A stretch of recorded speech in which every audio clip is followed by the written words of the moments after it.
Hello everyone, I hope you're all doing well. Today we're going to discuss classroom management. And when we think about classroom management, we think about detention, suspension, a lot of penalties for different things. But classroom management is everything a teacher does to organize the students, the space, the time, and the materials for instruction. An effective teacher establishes good control of the classroom from the beginning of the year. She or he exhibits positive expectations for all students.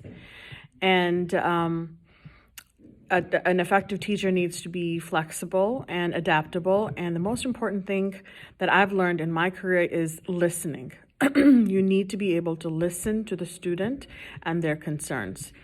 So there are a few things that I would like you to remember that are important for the first day of the class. So when you start the beginning of your semester, the first day, you need the students need to know whether they're in the right room, where the classroom is, who the teacher is as a person, not just the name. You tell them a little bit about yourself, show them some pictures of you, your family. They need to know if this teacher is going to treat them as human beings. You're not going to be that authoritative figure in front of the classroom, who just bosses them around. They need to know that you're a human being also. You need to tell them the rules of the classroom, what they're going to be doing in that year, how they will be graded. All of these things are important to know on the first day of class. And don't forget, most important thing, smile. When you smile at a student who's new, for example, if it's a freshman, ninth grade, or sixth grade, middle school, or elementary school, the first year of their new school, they're already anxious, they're already scared, they're already frightened about different things. When you provide that warm welcome, kind of eases their transition. The three most important student behaviors that must be taught on first day are discipline.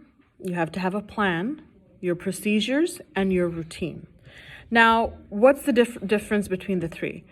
Discipline concerns how students behave. Procedures concern how things are done. Discipline has penalties and rewards.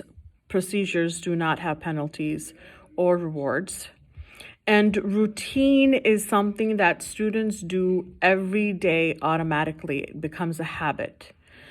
So in my case, students come in, they pick up their bell work, they sit down for 5 minutes, complete the bell work, and then we go over it, so on and so forth. Students, especially little ones, they readily accept a uniform set of classroom procedures because it simplifies their task, and it creates that predictable classroom environment and consistent environment. So that's very important when we think about classroom management.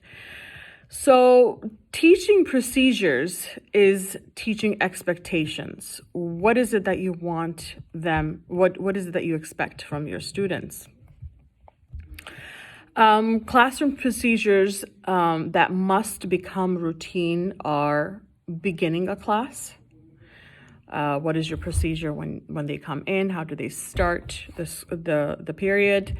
How you quiet them down? We've seen with little kids the clapping method, and then there's the 1, 2, 3, 4, 5 quieting method. What do you do when they ask for help? Okay, do they raise their hand? Do they have some sort of a sign? How does the movement of the papers and students work when you're passing out papers, when they need to move from one side of the classroom to the other, and how do you end the classroom also? So when you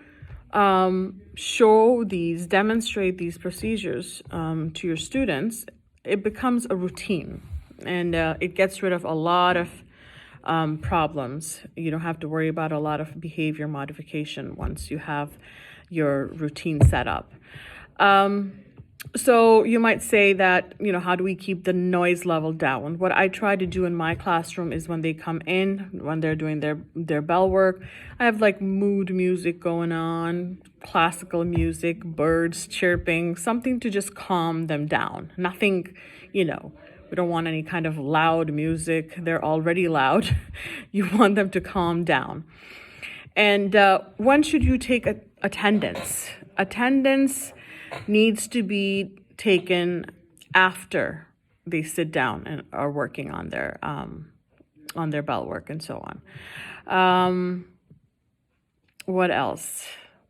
So most important thing, have your routine done, your procedures, your expectations from first day, and provide a warm, welcoming, and safe environment for your students.